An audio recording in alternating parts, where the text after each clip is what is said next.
ನೋಡಿ, ಕಡಲೆ ಬೀಜದ ಚಟ್ನಿ ಮತ್ತು ತೆಂಗಿನಕಾಯಿ ದೋಸೆ ತುಂಬ ಸ್ಮೂತಾಗಿ ಬರುತ್ತೆ. ಇದು ಹೇಗೆ ಮಾಡೋದು ಅಂತ ತೋರಿಸ್ಕೊಡ್ತೀನಿ.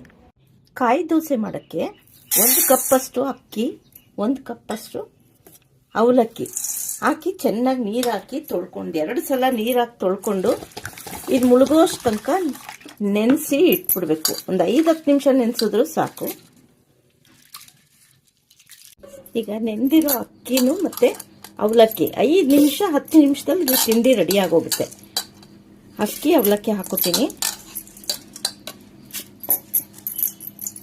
2 ಬಟ್ಲಷ್ಟು ತೆಂಗಿನಕಾಯಿ ಹಾಕೋತಾ ಇದ್ದೀನಿ. ಹಸಿಕಾಯಿ ಆಗಬೇಕು ಇದಕ್ಕೆ. ಇದನ್ನ ಸ್ವಲ್ಪ ನೀರು ಹಾಕ್ಕೊಂಡು ನುಣ್ಣಗೆ ರುಬ್ಕೋಬೇಕು.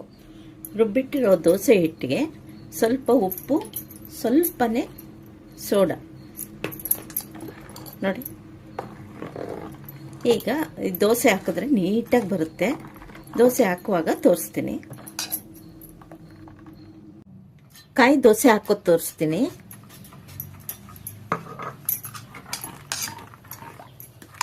ನೋಡಿ, ಚೆನ್ನಾಗಿ ಕಲಿಸ್ಕೊಂಡು. ಇದು ಮಕ್ಕಳಿಗೆಲ್ಲ ತುಂಬ ಒಳ್ಳೆಯದು, ಹೆಲ್ತಿ. ಇದು ಕೋಕೋನಟ್ ದೋಸೆ. ಇದನ್ನ ಒಂದು ಸ್ವಲ್ಪ ತುಪ್ಪ ಹಾಕಿ ಮುಚ್ಚಿಟ್ಬಿಡ್ಬೇಕು. ಒಂದು 2 ನಿಮಿಷ ಮುಚ್ಚಿಟ್ರು ನೀಟಾಗಿ ಬರುತ್ತೆ.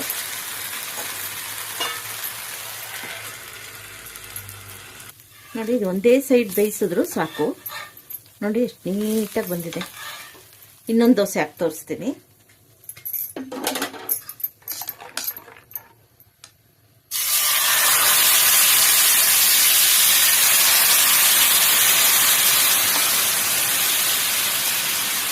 ತುಂಬ ಬೇಗನೂ ಆಗುತ್ತೆ, ತುಂಬ ಟೇಸ್ಟಿಯಾಗೂ ಇರುತ್ತೆ, ಹೆಲ್ತಿಯಾಗೂ ಇರುತ್ತೆ.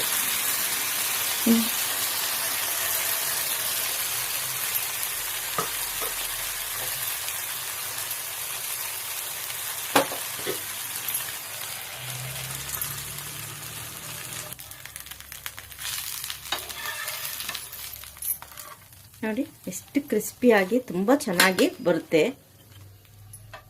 ಟ್ರೈ ಮಾಡಿ ಕಾಮೆಂಟ್ ಸೆಕ್ಷನ್ಗೆ ಕಾಮೆಂಟ್ಸ್ ಹಾಕಿ.